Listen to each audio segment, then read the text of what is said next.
corresponde la presentación del informe de política monetaria de julio del 2023 y nosotros vamos a tener que eh, eh, nos- una presentación de varias cosas, entre ellas la coyuntura económica, las acciones de política del banco y cómo las proyecciones que estamos revisando, que vamos a hablar sobre eso, el balance de riesgos y finalmente un- una síntesis de en qué cambia este informe a los informes anteriores.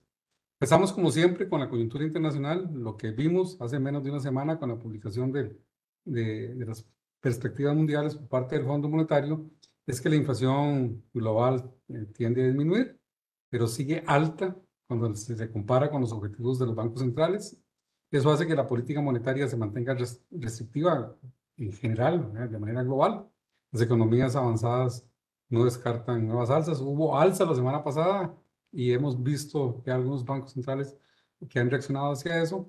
Y en las economías emergentes es un mixto la situación. Ellos se encuentran en lo que algunos llaman una pausa condicional, es el término que han utilizado, y unas pocas economías están en un proceso de reducción. No sabemos cuánto va a durar, ¿verdad? Pero entre esas economías es el caso de Uruguay, República Dominicana, Chile, que hizo un ajuste recientemente muy significativo, y Costa Rica, que es de todos los países el que más ha ajustado hacia la baja la tasa de interés. Eh, Parte de las noticias del Fondo Monetario es que la economía mundial se desacelera, aunque el valor global es muy similar al que habían dicho en abril, sí hay diferencias con lo que se dijo por, por regiones y los ritmos de desaceleración. En los mercados financieros, a pesar de las tensiones que hubo por situaciones en la banca, los retiros de los depósitos y que llevaron a la quiebra de algunos bancos y fusiones de otros, y la tensión que hubo por el límite de la deuda estadounidense, a pesar de eso, los mercados se encuentran con relativa estabilidad. Entonces, ¿qué es lo que vemos? No, no, obviamente no voy a repetir los números, sino tratar de decir qué es lo que nos presentan estos gráficos. Es un movimiento global generalizado de inflación hacia la baja a distintos ritmos, ¿no? Incluso destaca el caso de Costa Rica con inflación negativa de -1% en el mes de junio. Aún así, en la mayoría de los casos, la inflación, ya sea lo que llaman la general, que es usualmente por índice de precios del consumidor, o la subyacente, que es el núcleo inflacionario, ellas están por encima de los valores meta de los bancos centrales, con excepción del caso de Costa Rica. Y seguimos viendo lecturas de inflación que se están actualizando. Bueno, y la zona del euro habla de que en julio 5,23, lo cual es una inflación alta para ellos.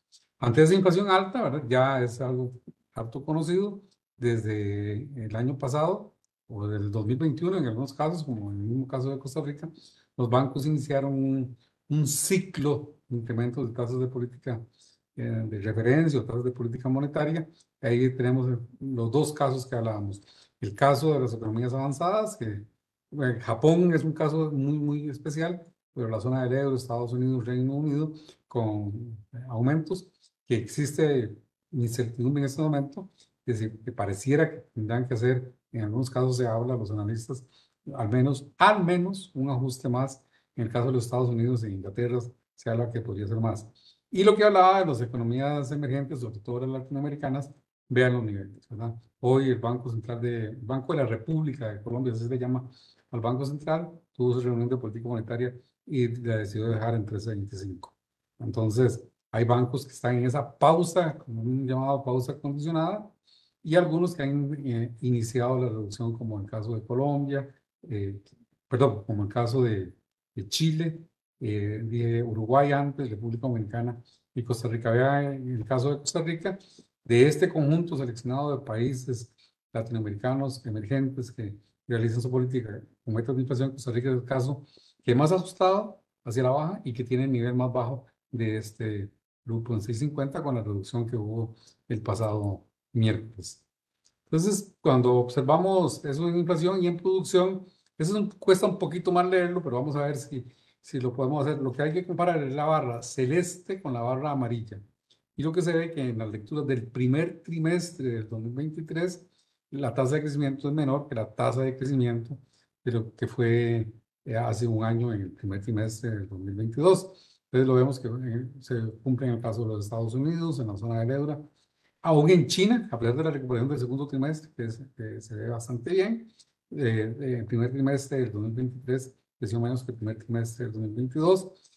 No se cumple para el caso de Brasil, se cumple para el caso de Chile, que de hecho está con decrecimiento de la producción, se cumple para Colombia, no se cumple para México y se cumple para Perú. Todos estos que hemos mencionado, con las dos excepciones que dije, tienen menores crecimientos en el 2022 y en el 2023 de la producción ya observada.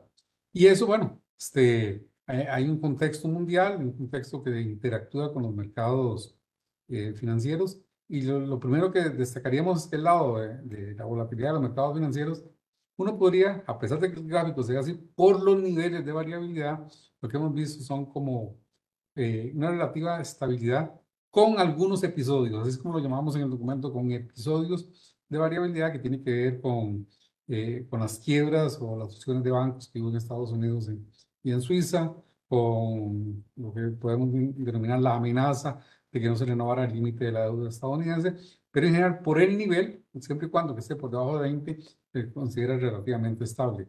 Y sorprende, tal vez, esto es algo para analistas y especialistas, que las probabilidades de recesión en los próximos 12 meses continúan muy altas, casi 50%, 48%. Entonces quiere decir, si esto se hiciera por frecuencia, eh, eh, una de cada 2 veces que se presenta una situación como esta, tendríamos una recesión. Aunque otros analistas van en el sentido contrario de que hablan de que la recesión no, cada vez las posibilidades son menores. Pero la consulta, los números todavía establecen una probabilidad, que a mí me parecería relativamente alta, de recesión en los próximos 12 meses de 48%. En la economía nacional, ¿qué observamos? La economía nacional tiene varias características que son antes. Tal vez lo primero que quiero mostrar es en la parte derecha de que el crecimiento del segundo trimestre del 2023 es 4.7. Ustedes se ponen a ver, eso es relativamente alto. ¿Y qué es lo que está detrás de ese 4.7? Bueno, un impulso muy sostenido, ya de más de prácticamente un año de las exportaciones totales, donde destacan las exportaciones de los regímenes especiales, pero en general son todas. Eh, un incremento no esperado, podríamos decir, de la formación bruta de capital fijo. Ahora vamos a hablar de la construcción.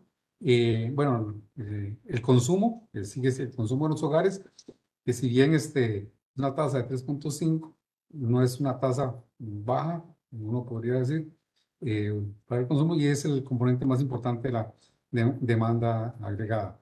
Observen las barritas celestes del gráfico de la izquierda.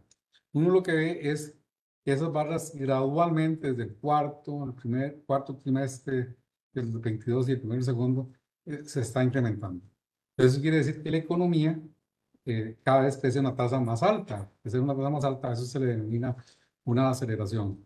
Y las sorpresas que nosotros tenemos es que obsérvese que bastante, y yo recuerdo que le dediqué bastante al comentario en las presentaciones anteriores, a los valores negativos en la agricultura y en la construcción, que era que todavía hace un año, bueno, que hace un año eran negativos. En este momento, en los distintos agregados que tenemos en la economía por actividad económica, no aparece ninguno negativo. Todo crece, algunos crecen muy poco como la agricultura, pero tienen un valor altamente negativo. Y otros crecen mucho y tienen un valor altamente negativo como la construcción, que es en realidad la inversión o la formación bruta de capital lo que está detrás de eso. Entonces se ve una economía que crece en sus actividades y revierte crecimientos negativos que teníamos en periodos anteriores en dos actividades que usualmente son altas generadoras de empleo, como son la agricultura y la construcción. Y aquí es algo que el banco lo mencionó la semana pasada y no he visto réplica sobre eso porque debió haber llamado la atención, porque nosotros decimos que la aceleración de la actividad económica viene del régimen definitivo. Recuerde que lo que hemos hablado, que tenemos el régimen especial, zonas francas, reflexionamiento activo, que crece a tasas muy altas, y el régimen definitivo, que en algún momento creció a tasas muy bajas, en pandemia, tasas negativas, y entonces lo que hacemos ahora es ver el aporte de ellos. Entonces se observa que el aporte del régimen definitivo viene creciendo. Entonces hay una parte del dinamismo de la economía que viene del régimen definitivo. El régimen especial, ¿qué es lo que pasa? Que crece a tasas muy altas, pero no aceleran esas tasas. Son tasas alrededor del 20%, que son altísimas. Una tasa de crecimiento del 20%, pero no contribuye a una aceleración de la economía, como sí lo contribuye las tasas de manera creciente de la producción del régimen definitivo. Entonces aquí como que estamos cambiando un poco la noción de cuál es la parte que aporta más al crecimiento de la economía. Bueno, es el régimen definitivo. Algunas noticias muy relacionadas con eso, con el mercado laboral, como tendencia, hay una reducción del desempleo. Hay un documento, me decían los compañeros la observación sobre eh, como la tasa natural de empleo de largo plazo o de desempleo de largo plazo en Costa Rica, es la tasa que no acelera la inflación, y antes de la pandemia ese es un valor que andaba por arriba del 9%. Vea que ya estamos llegando al 10, de hecho hubo un mes en particular que estuvimos como en 9.2, 9.7, no recuerdo exactamente, y entonces lo que está estableciendo, lo que está pareciera configurarse, es que en términos de tasa de desempleo, la economía está regresando a los niveles como tasa de desempleo a los niveles de pandemia. Y el subempleo, sí hay una reducción significativa. La reducción es el menor nivel de subempleo, lo cual uno podría pensar que es algo digamos, que le ayuda al crecimiento de la economía. Y cuando se observa, se trata de analizar qué es lo que está ocurriendo, lo que se observa es que aumenta el porcentaje de personas que trabajan entre 40 y 48 horas. Disminuye tal vez en jornadas de otra duración, pero lo que es la jornada completa de 40 a 48 horas, eso aumenta. Muy probablemente eso ayuda a reducir el subempleo. Y hay un recuadro, es el recuadro 1, que está al final del capítulo 1, es relativamente corto, son como 4, 5 páginas a lo sumo. Hay un análisis está muy condensado, del desempleo en Costa Rica, del empleo y del desempleo. Los insto para que lo revisen, eso está en el sitio web, como dijo don Luis, anoche, ayer domingo, el banco lo puso en el sitio web. Y hay varias características que vale la pena destacar. Uno es que el nivel de empleo total todavía no se recupera a nivel de prepandemia, pero el nivel de empleo formal más que recupera a nivel de pandemia. Y lo que de alguna forma podría verse, digamos, desde el punto de vista de equidad, algo que tiene sus características positivas, es que la informalidad cae, que aumenta la formalidad. Esos son algunos detalles del empleo. Quisiera que, que si tienen interés, pues que busquen lo que el banco está publicando en esta oportunidad. En materia de salarios también hay, perdón, algunas características muy eh, llamativas. Uno es que ya al mes de junio se da una recuperación de los salarios reales. Recuerde que tuvimos un deterioro por la alta inflación, pero es heterogéneo. Depende del grado de calificación, depende si es empleado público o privado, depende de si se es hombre o mujer. Lo que se observa es que los salarios que más se recuperan son los salarios de baja y media calificación. Los de alta todavía no se recuperan, probablemente porque hay mucho salario del sector público. Si hay una diferencia importante, hay un deterioro de 7.9 en el poder adquisitivo de los salarios del sector público contra un aumento en términos reales de 4.3 en el sector privado, y tenemos que los que recuperan el poder adquisitivo y tienen un aumento en ese poder adquisitivo en términos reales son los hombres, las mujeres todavía están por debajo. En general, para la economía es 1.3. Cuando vamos a las cuentas externas de Costa Rica, recuerden que ya los que me han seguido en oportunidades anteriores, digo, siempre observamos la cuenta corriente. Pues la cuenta corriente del primer semestre es una cuenta corriente de un bajo déficit, de apenas de 0.2. Eso es muy positivo porque quiere decir que se cierra parte del ciclo externo y da indicios de otras cosas que pueden estar ocurriendo en el mercado cambiario, ¿verdad? Si hubiese un desalineamiento con respecto a los fundamentos del tipo de cambio, uno vería una manifestación de ese desequilibrio, es un alto déficit de la cuenta corriente, lo cual no observamos. La caracterización que se tiene es que Costa Rica es un país muy deficitario en bienes, muy superavitario en servicios, ¿verdad? De hecho los servicios de 5 o 6 es, con respecto al PIB, y que nosotros tenemos un déficit de ingreso primario, o la suma de ingreso primario e ingreso secundario, donde los dos elementos críticos de esa cuenta son los pagos de intereses, que siguen siendo altos, ahora los vamos a ver, los pagos de intereses de la deuda externa, y algo que es el rendimiento que tienen las empresas de zonas francas, ¿verdad? Lo que se llama el pago de utilidades a los que se han tomado el riesgo de invertir en Costa Rica. Esos pagos se contabilizan como un déficit del ingreso primario, y todo eso hace que el déficit de cuenta corriente sea alrededor de, como digo, de 0.2, ¿verdad? Y entonces nosotros tenemos una cuenta financiera, ¿verdad? Que cuando medimos entre el sector público y el sector privado, ambos han sido capaces de atraer recursos. El sector público, básicamente, por el ordenamiento del gobierno y por la metodología, los bancos comerciales públicos o los bancos públicos han traído recursos del exterior y los han utilizado en la economía costarricense. Eso forma parte de esa atracción de financiamiento del resto del mundo. Y lo del sector privado, pues claro, entre otras cosas, lo que denomina la inversión directa. Todo eso ha hecho posible que se financie el déficit de cuenta corriente del que hablábamos, y que el país como un todo aumente sus activos de reserva. En este momento, en ese semestre, lo que estamos viendo es un incremento de alrededor de 3 puntos del PIB. Ahora vamos a ver un poquito más sobre reservas. Otra de las características que hacen, vamos, que vamos, son coherentes con el buen desempeño en general macroeconómico, es el enorme ajuste fiscal que ha hecho esta economía. Eh, Sigue el ajuste, el país genera superávit ya por tercer año consecutivo, superávit primario, ¿no? Aumenta ligeramente de 1,3 a 1,4 en el primer semestre del 2023 con respecto al primer semestre del 2022. Cuando se compara, siguen altos los pagos de intereses, 2,3 del PIB, eso es ya también un hecho conocido, y hace que el déficit financiero, o el balance financiero, que en este caso es deficitario, se reduzca ligeramente de 1 a 0.9. Eso está ayudando a que los requerimientos de financiamiento del gobierno, perdón, sea cada vez menor. Entonces se demanda deuda por una cantidad, por una proporción menor a la que crece el producto, y eso está llevando a la reducción de la deuda, deuda del gobierno central con el producto, que recuerden que mientras esté por arriba del 60%, aplican algunas restricciones diseñadas en la regla fiscal. Y tal vez algo que vale la pena destacar es el, la prima por riesgo país que los mercados internacionales le imponen a Costa Rica, o valoran a Costa Rica.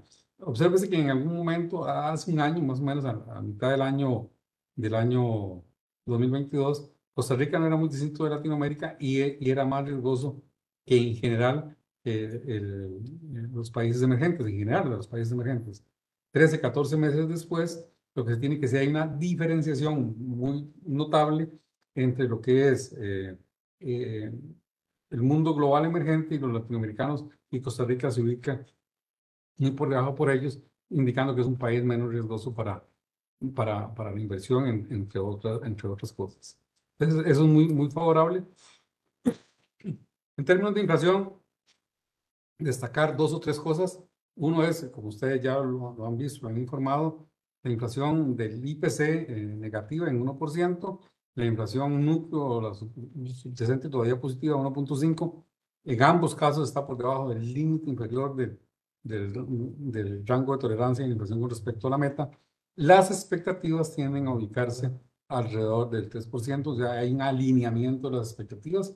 Ese fue un elemento muy tomado en cuenta, muy evaluado por la Junta Directiva en la última decisión de la semana pasada para reducir en 50 puntos base la tasa de política monetaria y que se observa en la inflación. ¿Cómo lo caracterizamos? Bueno, mucho es la reducción de regulados, ahí están los combustibles, ¿no?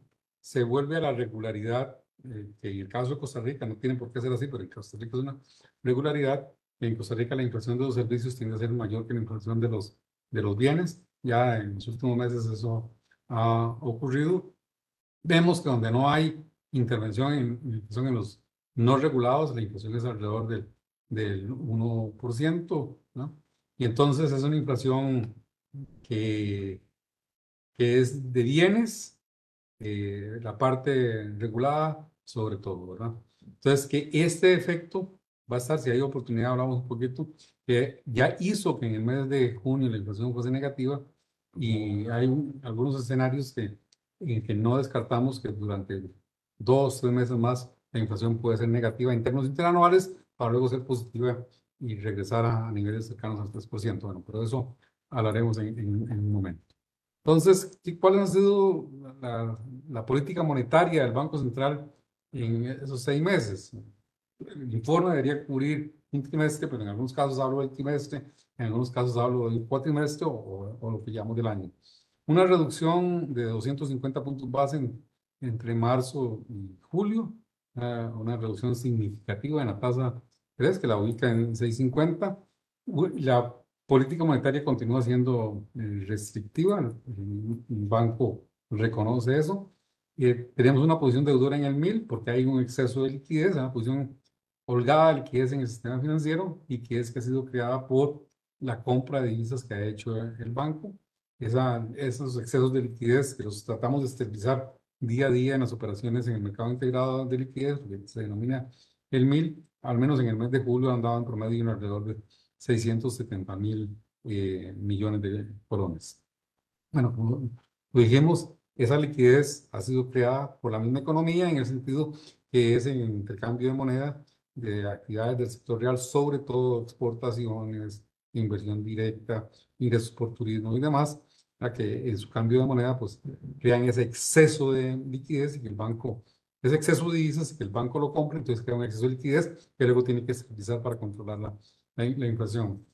Algo, perdón, menor y muy gradual es que el banco finalmente emitió la normativa para encajar a las cooperativas de ahorro y crédito supervisadas a partir de abril del año entrante y a partir de enero del 2024 un cambio en cómo las entidades que tienen que tener la reserva de liquidez, cómo, en qué tipo de instrumentos la puede tener. Lo que mencionaba antes, hay una apreciación del colón costarricense. Si da tiempo, mostramos que eso no es un fenómeno particular de Costa Rica. Hay un conjunto de países en América Latina que están teniendo apreciaciones de sus monedas, inclusive mayores a las que se ha observado en Costa Rica.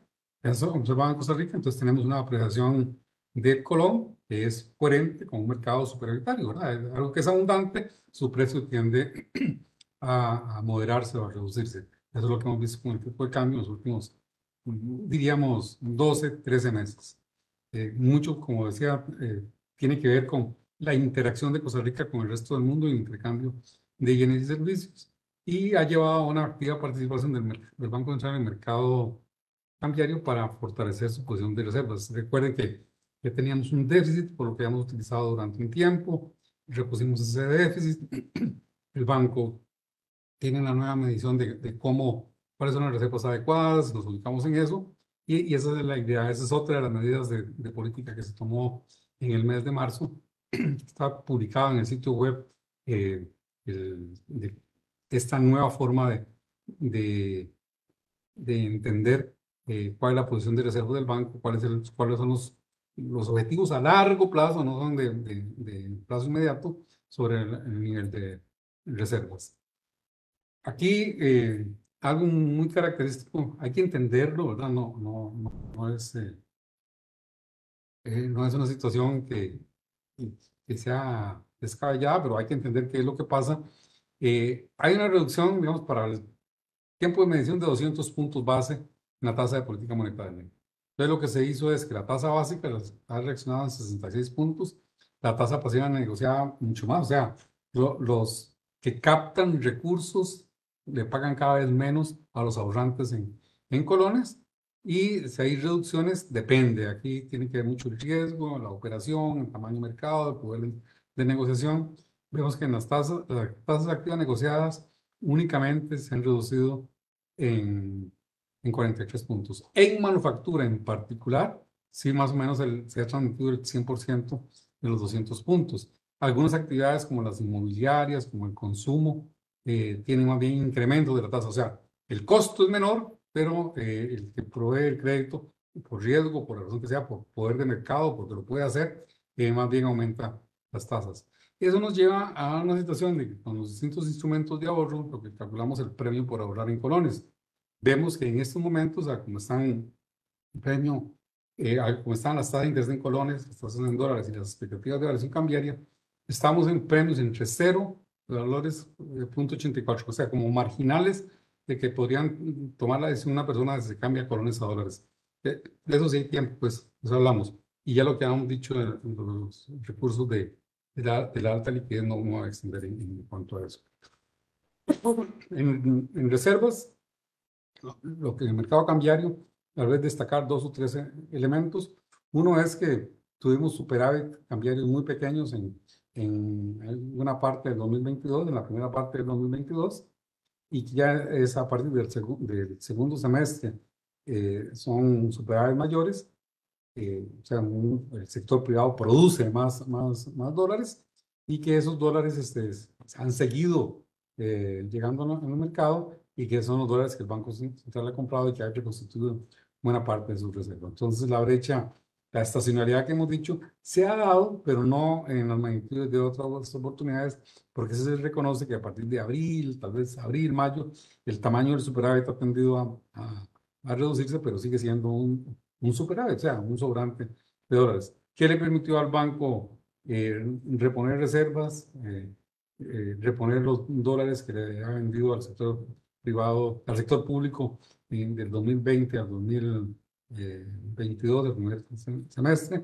De hecho, de acuerdo con, parece que es el artículo 87, ha retomado las compras por lo que se denominan operaciones propias, y ha acumulado al 25, ya al día de hoy otra vez volvemos probablemente a los 200 millones, ha comprado divisas para tener un poquito más de lo que se requiere por el sector público.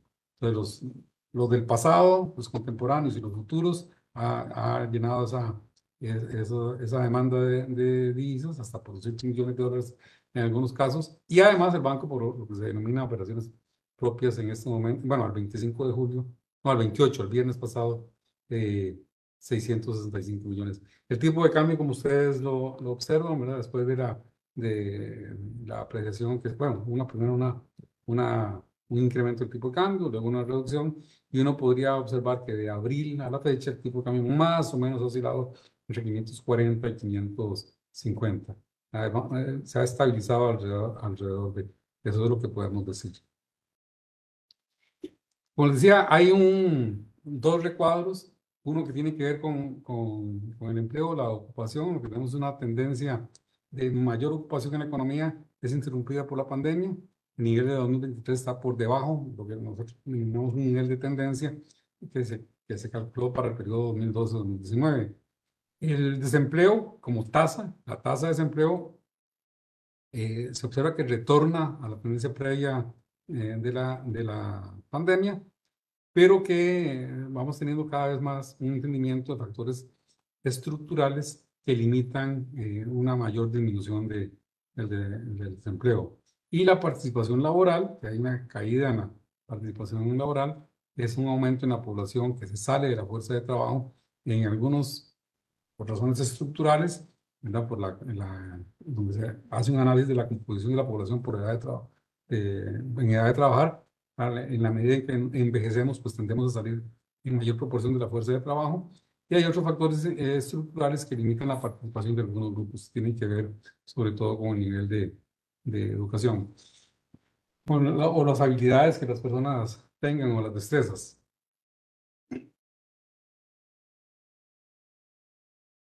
En precios, encontramos una validación estadística a la percepción de algunos grupos de que aunque se dice que la inflación baja, algunos grupos no observan tal tendencia en la inflación, o cuando la inflación subía, que decíamos que era tal número, decían no, que había subido más. Entonces se hace un análisis por nivel de ingresos y los patrones de consumo asociados a esos niveles de ingresos. Y como buena parte de la inflación ha sido por alimentos, y los grupos de ingresos bajos son los que gastan una mayor proporción de su ingreso en alimentos, o sea, con respecto a otros grupos, entonces la inflación al alza perjudicó más a los grupos de ingresos bajos. Y ahora que la inflación se ha devuelto y se ha devuelto más rápido de lo que esperábamos, la inflación es baja, de hecho tenemos el último mes de deflación, eh, se ha concentrado mucho en el grupo transporte y en ese grupo transporte los que realizan una parte importante de su gasto son los ingresos altos. Entonces cuando subió, perjudicó más a los de ingresos bajos y cuando baja, favorece más a los grupos de ingresos altos. Y es ahí donde uno observa, digamos, una contrapartida a la percepción de algunos grupos de ingresos de que la inflación probablemente para ellos es mayor que la inflación promedio que comunican las autoridades. Entonces, ¿qué observamos en las proyecciones de economía? Recuerden que ese es un ejercicio que entre las cosas que hacemos es actualizamos las proyecciones. Buena parte viene de internacional, de las perspectivas mundiales publicadas el año pasado por el Fondo Monetario y otras fuentes que tenemos.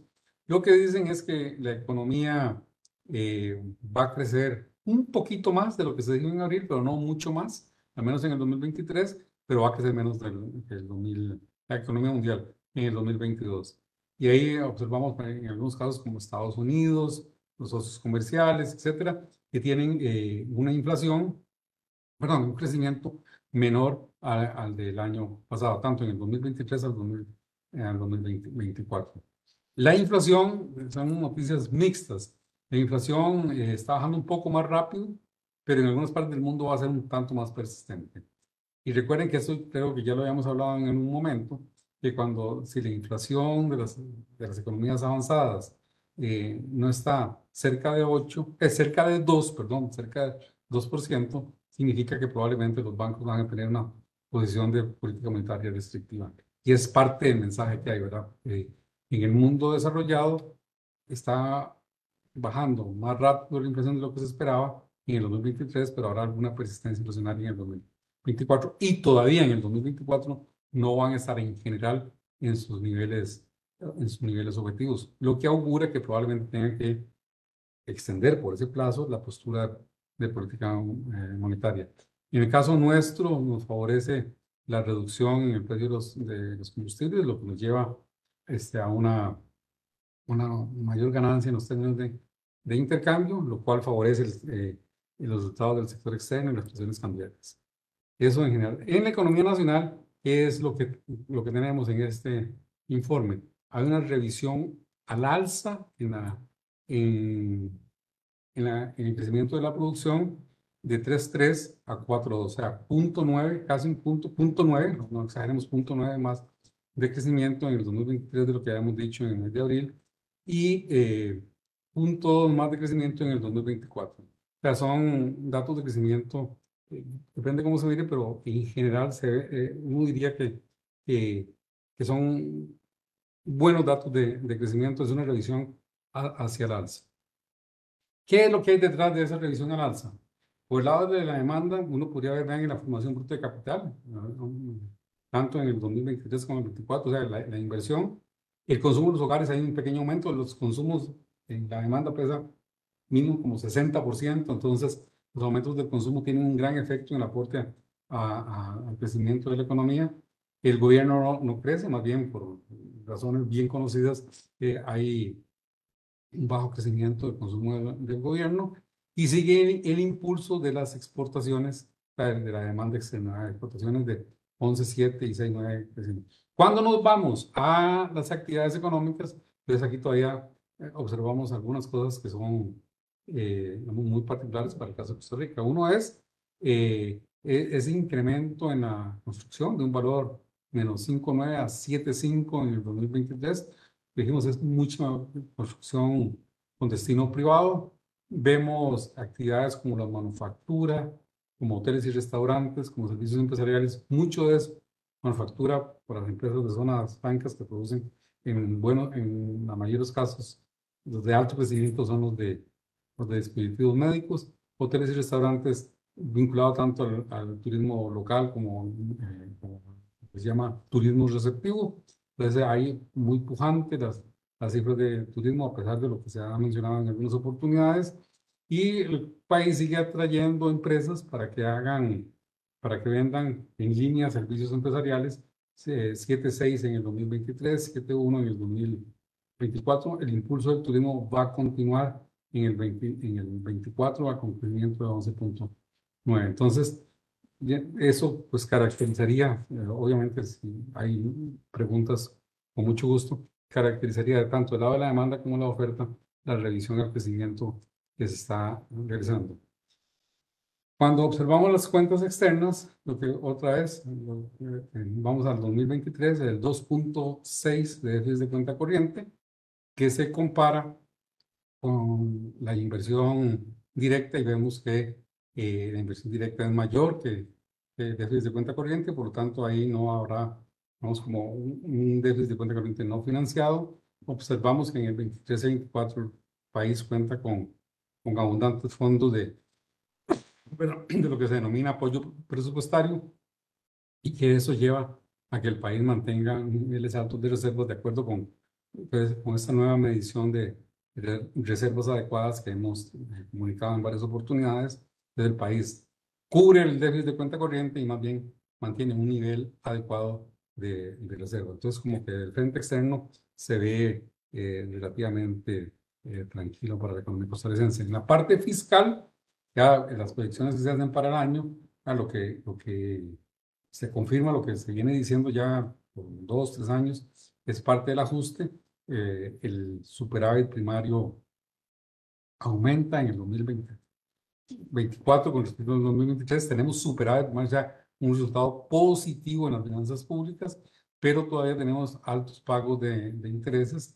Es el 2023 el más alto, 5.1 con respecto al PIB y 4.9 en el 2024, lo que nos lleva a que todavía tengamos resultados financieros, el déficit fiscal de valores de 3.5, 3.1. El hecho de que tengamos un resultado primario positivo permite estabilizar la razón deuda-producto y es como ustedes observan que después de haber alcanzado su máximo en el 2021, la tendencia de la deuda PIB es que se reduzca. Y aquí sí, tal vez los que le dan seguimiento a estas cifras, aquí sí hay una observación que con la disculpa del ministro de Hacienda la voy a hacer. Se adelanta un año el alcanzar el 60% del PIB o menos. Las estimaciones que se han dado por los últimos 18 meses, 2 años, era que eso se alcanzaba en el 2026, dado los resultados fiscales que se han obtenido en los últimos meses, en los últimos 2 años, es muy probable que se adelante, bajo este escenario de proyección, al 2025 que esté por debajo del 60%. ¿Y por qué es importante que esté por debajo del 60%? Porque el estar por debajo del 60% libera algunos gastos de la regla fiscal. Digamos, eso desde ciertos puntos de vista le permitirá mayor flexibilidad al gobierno o a las autoridades, sean los que estén, de realizar este mayor gasto, sobre todo en la parte social, que pareciera que algunos consideran se requiere más gasto social. En las predicciones de inflación, aquí tenemos, eh, una vez que actualizados los modelos con la información que tenemos, la idea es, digamos, de tener inflación negativa. Ya tuvimos en junio, probablemente junio, julio y agosto, septiembre probablemente vuelva a ser positiva. Entonces, la convergencia, en vez de ser por arriba, es por abajo. Y lo que hay es una persistencia a las fuerzas inerciales que hay una persistencia de la inflación baja que hará que sea hasta en el segundo trimestre del 2024, cuando la inflación entre de nuevo al rango de tolerancia con respecto a la meta en inflación general. En la inflación subyacente, ese fenómeno va a ocurrir antes, va a ocurrir muy probablemente en el primer trimestre del 2024. Continúo con las proyecciones. No se ve tensión en los mercados de dinero ni financieros. La liquidez crecerá a un ritmo coherente con la proyección de inflación, con la proyección con la meta de inflación y con la proyección de crecimiento, y no se observan, no se vislumbran excesos monetarios, y habrá dinero suficiente para atender la demanda de crédito del sector privado. Hay un repunte del crédito en moneda extranjera, probablemente influido por dos cosas: una por la apreciación del colón, por una parte, y luego la otra por las altas tasas de interés en colones que mantuvimos durante una parte del periodo que estoy comentando. Entonces, desde el punto de vista monetario y financiero, también se ve una situación, digamos, de tranquilidad, en el sentido que no se incurran presiones inflacionarias, y habrá recursos suficientes para atender la demanda de créditos. Balance de riesgos: hay varios riesgos. Voy a tratar de ir resumiendo. Nosotros podríamos hablar que los externos hay distintas formas de llamarlo, pero el mayor riesgo probablemente sea la duración, la persistencia del conflicto bélico en Europa. Bueno, además, ¿verdad? Además de eso que está asociado con eso, bueno, hay la mayor duración y magnitud de la postura restrictiva de los bancos centrales en el mundo. Dijimos que todavía en el 2024 la inflación va a estar en el mundo desarrollado por arriba de las metas de inflación de esos países. Lo que hablaba, la intensificación de los conflictos y el efecto que tiene sobre el comercio, sobre el precio de las materias primas, en algunos casos de los alimentos, ¿no? Que se mezcla también con el problema del cambio climático, que hay sequías en Sudamérica y está creando escasez de alimentos en el mundo. Eso podría llevar a un menor crecimiento de los socios comerciales relevantes para Costa Rica, lo que afectaría la demanda externa. Y en el mediano plazo creo que es más evidente, ya no lo hablamos como una posibilidad, sino lo observamos, que son los riesgos asociados al calentamiento global. En la parte interna, es algo que lo estamos viviendo, es un riesgo que se está materializando, o que se ha materializado, que son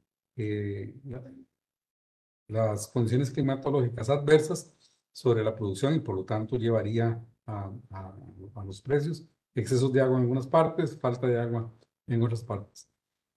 No se descarta, ¿verdad? Sigue siendo un mercado poco profundo, volátil, entre comillas nervioso, el mercado cambiario.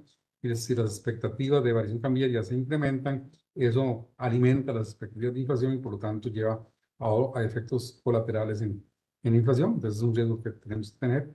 Y algunos brotes que hemos visto, nada significativo todavía, pero no se puede descartar, como lo tuvimos en el pasado, que se presenten tensiones sociales que afecten el desempeño de la actividad económica.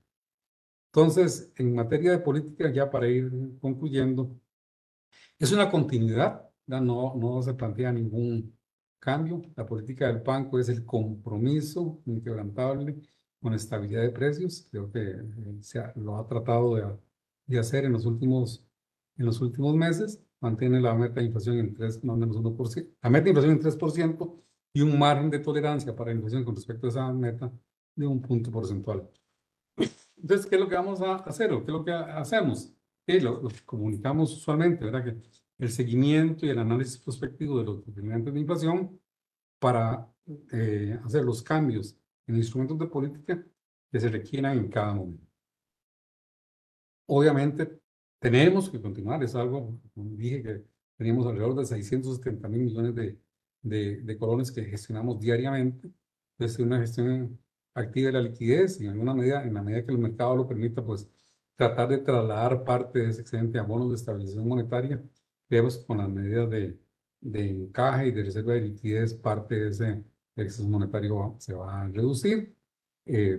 Obviamente, eventos como este, ¿verdad? Que es no solamente la comunicación, sino la explicación de las decisiones de política monetaria para que los agentes económicos nos entiendan, y esa mejor información y entendimiento ayuda a alinear las expectativas de ellos con las expectativas del Banco Central. En el mercado cambiario, es de acuerdo con lo que está en la ley, ¿verdad? Es atender los requerimientos propios y el sector público no bancario, y como igual lo dice la ley, cuando corresponda, mitigar fluctuaciones violentas en el tipo de cambio nominal. El banco ha venido, viene, no es una muletilla, es algo que lo hacemos y que es en el análisis de cambios operativos para el mejor funcionamiento del mercado cambiario. En este momento estamos analizando varias cosas, entre ellos cómo los intermediarios cambiarios proveen información. Ahí hemos tenido alguna fricción, pero bueno, continuaremos con eso en la medida que se pueda y que esto contribuya a esos cambios operativos para el mejor funcionamiento de un mercado más amplio, más profundo, en que participen más personas, que es lo que queremos, profundidad en el mercado cambiario, ayude a la formación eficiente de precios en dicho mercado. ¿Qué tenemos como resumen, ¿verdad?, de este informe? En crecimiento, aumentan las proyecciones de crecimiento económico. ¿Verdad? Los socios comerciales aumentan un poquito más en 2023-2024, no necesariamente el mundo, pero sí los socios comerciales. La inflación disminuye, pero continúa alta por encima de los objetivos de los bancos centrales, esto en el contexto internacional. En la parte interna, ¿qué tenemos? Igual se revisa a la alza la proyección de crecimiento económico en el 2023 y 2024, número 4.2 en el 23 y 3.8 en el 2024.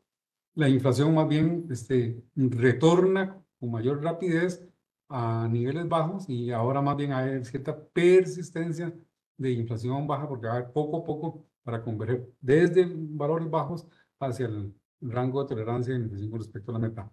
En el sector externo, pues se ve, digamos, entre comillas, digamos, una relativa estabilidad. El déficit de la cuenta corriente retorna a sus niveles históricos, ligeramente por debajo de sus niveles históricos, financiado con recursos de mediano y largo plazo, donde sobresale la inversión indirecta, y las reservas en el horizonte previsible que tenemos aquí, pues se ubicarán en los niveles, digamos, adecuados de reserva de acuerdo con la metodología que hemos adoptado para medir eso.